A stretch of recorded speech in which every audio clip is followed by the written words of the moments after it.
Balik lagi sama gue Arya, dan sekarang gue mau ngomongin film superhero yang baru aja gue tonton ya. Apalagi kalau bukan Black Adam. Ternyata ini adalah film ke-11-nya DCEU. Jauh juga ya, lumayan ya. 11 film gak kerasa ya.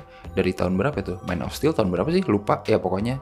Semenjak Man of Steel aja ya. Film Black Adam perdana ini tentu saja dibintangi oleh Dwayne Johnson The Rock ya, yang udah sangat lama ngeteasing karakter Black Adam. Karena emang dia yang main di film ini, dia yang pengen bikin film ini, dan akhirnya kesampaian juga ya. Dan setelah keluar trailernya sih gue sebenarnya ekspektasi biasa-biasa aja ya, karena gue nggak ngikutin banget Black Adam gitu.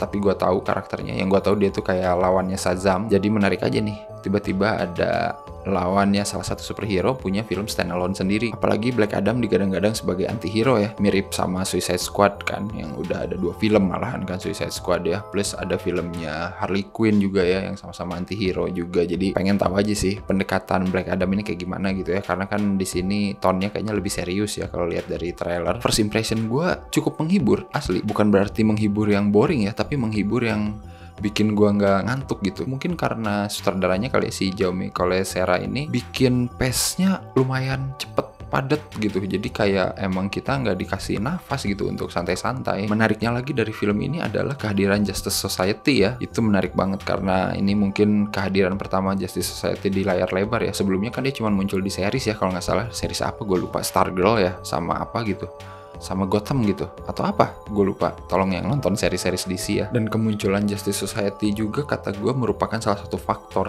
yang bikin film Black Adam ini jadi tidak membosankan gitu ya, karena di sini kita akan ngelihat beberapa karakter superhero DC yang beradu gitu kan. Di sini sebenarnya plotnya mirip-mirip Batman versus Superman ya. Ada Batman lawan Superman, ternyata ada musuh yang lebih besar. Jadi nggak usah kaget ya, karena itu sebenarnya formula yang sudah sangat umum dipakai gitu ya. Dengan adanya Justice Society itu jadi lawannya Black Adam itu di paruh pertama film itu udah pas banget kata gue. Dan yang menariknya lagi, mungkin film ini memberi clue ya kalau sebenarnya DC Universe ini masih ada nyawanya guys, tenang. Dan karakter-karakter penting di DC Universe akan kembali lagi, dan kayaknya Black Adam sudah mengkonfirmasi hal itu ya. Terbukti dari post credit scene-nya yang ya udah banyak diomongin dari kemarin, dan ternyata memang betul kenyataan. Dan itu tuh bikin hati gue lega gitu.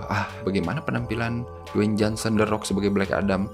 Jujur buat gue ya, Dwayne Johnson di sini karakternya agak beda dikit sama karakter-karakter yang sangat sering dia mainkan di film-film serupa ya. Film-film serupa di sini tuh film-film blockbuster ya, yang seru, yang action, yang adventure gitu. Jadi gue juga nggak akan bilang acting dia istimewa gitu, karismatik or apalah. Menurut gue ya pas aja gitu sebagai Black Adam. Yang penting visualnya menunjang ya kan, dan ya di sini memang menunjang jelas gitu, karena perawakannya Dwayne Johnson ya kita lihat sendirilah sudah sangat meyakinkan gitu ya sebagai perawakan seorang yang punya kekuatan super. Tapi mungkin yang menjadi perhatian justru ya Justice Society tadi gitu ya. Karakter-karakternya menarik, Hawkman, Dr. Fate, Atom Smasher, sama Cyclone. Gue sukanya Jaume Collet-Serra sebagai director gak repot-repot gitu ngenalin 4 karakter ini di awal gitu. Jadi kayak mereka itu ya emang baru ketemu, tapi gue ngerasa smooth aja gitu, nggak kayak awkward gitu. Jadi kelihatan kayak si Hawkman ini emang udah kenal lama sama Dr. Fate gitu, terus si Atom Smasher ini baru kenal sama yang lain. Interaksi mereka itu gue ngerasanya kayak natural aja gitu ya, emang baru ketemu tapi emang udah punya tanggung jawab gitu kalau mereka ini dipanggil untuk satu tugas yang sama. Apalagi Dr. Fate ya, Pierce Brosnan, wih gila mantep cuy. Itu Doctor Strange-nya DC ya ceritanya. Gue sangat suka banget sih. Maksudnya Pierce Brosnan dengan umurnya dia sekarang gitu kan ya, udah tua, dan dia jadi Dr. Fate itu cocok banget sih di sini. Dan gue suka kostumnya, jurus-jurusnya di sini semua dikeluarin gitu ya, dan itu keren sih ya. Pasti bakal ngingetin Doctor Strange sih pasti. Pada kenyataannya seperti itu kok. DC dan Marvel selalu punya karakter yang mirip-mirip. Terus Atom Smasher sama Cyclone walau porsinya kecil, mereka berfungsi dengan baik gitu, mencairkan suasana juga gitu dengan jokes yang kata gue pas porsinya, tidak usah banyak-banyak gitu. Dan kalau ngomongin plotnya sih menurut gue ya Black Adam ini standar gitu, tapi di sini mungkin yang jadi pertanyaannya adalah bagaimana dia menentukan sikap moralnya kan, karena di awal kita lihat Black Adam ini main bunuh-bunuh aja gitu, sementara kedatangan Justice Society ini untuk mengingatkan kan. Gue ngeliat perkembangan karakternya ada sih ya, maksudnya terasa gitu, yang dari awalnya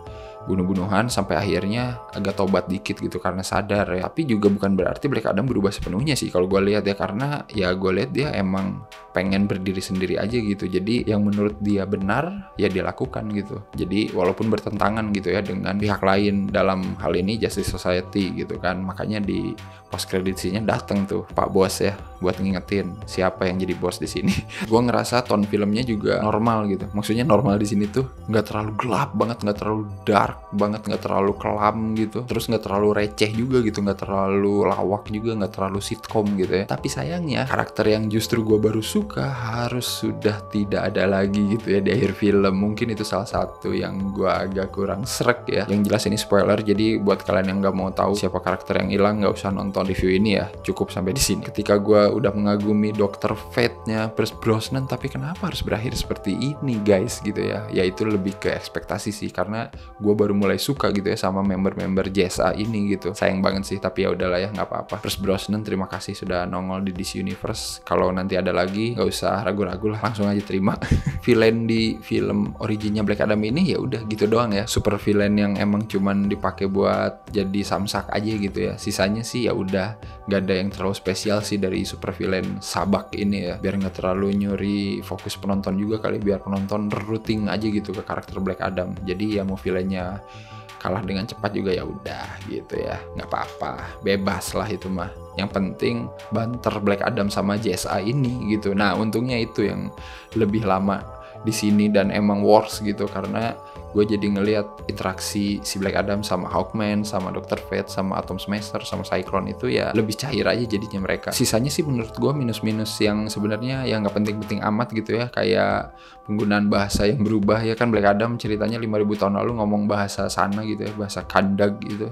Pas dibangunin udah ngobrol pakai bahasa Inggris aja biasa gitu ya, gue nggak ngerti. Tapi ya udahlah ya, biar cepet aja nih mah, biar kita langsung connect kali ya. Dan ngomongin scene favorit juga, wah scene Black Adam yang pertama ngajar musuh-musuhnya juga itu kan kayak show off kekuatan, itu keren sih. Maksudnya di situ kan kayak super speed lah, petir lah, terbang lah, itu kan keren-keren ya di situ kekuatannya, show off-nya hampir mirip kekuatannya Superman malah. Dan tentunya pas ketemu sama Jessa pertama kali kan berantem gitu kan lawan satu-satu, itu juga oke banget sih. Apalagi pas Dr. Fate ngeluarin kaca, wah anjing itu keren. Itu salah satu magic yang kayaknya gue nggak pernah bosan nonton di film superhero ya. Makanya gue suka Doctor Strange. Dan tentunya kehadiran Pak Bos kita ya yang sudah dinanti-nanti, apalagi kalau bukan kehadiran Pak Henry Cavill ya sebagai Superman. Gue harap sih sebenarnya Black Adam nanti ketemunya Shazam aja dulu, nggak usah lah Superman, nanti aja lah Superman. Man of Steel 2 aja dulu, setuju nggak? Biar nggak usah terlalu ruwet gitu, nggak apa-apa, jalan sendiri-sendiri aja dulu sekarang. Yang penting semuanya bahagia gitu kan. Ben Affleck juga kan ceritanya udah mau nongol lagi gitu sebagai Batman. Dikit-dikit aja dulu, nanti kita ketemu lagi lah di Justice League 2 ya. Ngarep sih, tapi why not? Dan kalau gue kasih skor untuk Black Adam ini sebagai film origin Black Adam, ya 7 cukup lah. Gue nggak nyesel amat nontonnya gitu, nggak boring amat, terus nggak bikin ngantuk banget. Karena jujur tantangan film superhero sekarang itu bisa nggak bikin gue terbuka gitu ya. Bagi gue yang udah nonton berapa puluh film superhero gitu di era modern ini gitu, jadi gue kayak harus keep up gitu. Harus kasih sesuatu yang baru, entah itu dari settingnya yang bukan di Amerika, entah itu dari musuhnya, entah itu dari JSA-nya gitu kan. Intinya adalah sesuatu yang baru itu, dan ya gue cukup nikmati aja sampai beres. Kalian udah nonton Black Adam, silahkan komen menurut kalian gimana filmnya. Apakah ini adalah pertanda bahwa film-film DC mulai membaik atau masih mengambang-ambang di lautan gitu ya, lautan yang tidak menentu kemana arahnya? Komen aja langsung ya. Dan seperti biasa jangan lupa untuk like, share, subscribe Cinecrip. Bisa follow Cinecrip juga di IG dan juga di Twitter. Dan jangan lupa beli kaos Cinecrip yang baru ya, nih yang gue pakai, Suzana. Ada linknya di bawah ya. Kalian juga bisa menyantuni kami ya, biar makin semangat bikin konten dengan cara super thanks. Ada di bawah video kan, ada di like, share, dislike, ada super thanks. Nah silakan lah. Dan buat yang udah ngasih super thanks, gue doain kalian rezekinya lancar terus sampai akhir hayat. Amin. Oke, kalau gitu sampai ketemu lagi di episode selanjutnya. Bye-bye.